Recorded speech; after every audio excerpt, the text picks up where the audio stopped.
On Monday night, the City Council will vote on whether or not to overturn my veto of the immediate implementation of the PSO model.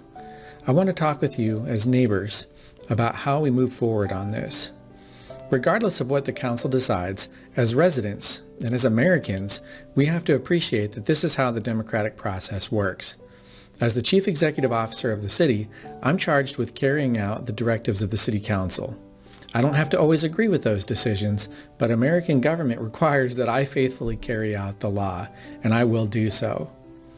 You can see from my shadow box that I've spent some time in uniform, and in federal law enforcement in particular, 10 years to be exact.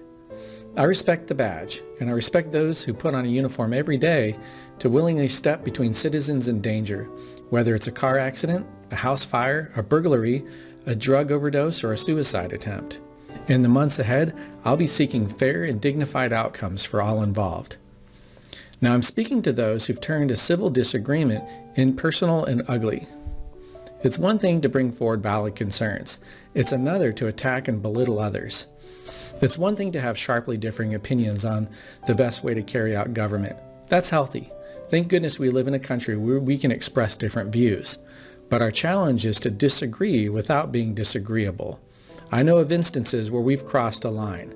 When we make vindictive personal comments or threaten others or create effigies, we look more like Mississippi in 1920 than Iowa in 2020.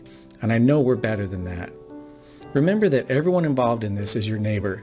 They're somebody's son or daughter or husband or wife or dad or mom or grandparent. They're people just like you and me. And whether or not you personally agree with them, every single person deserves to be treated with dignity and respect. And that's especially true when you don't agree with them.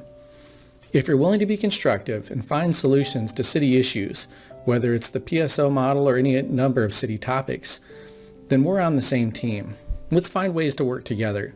Thank you and be good, neighbors.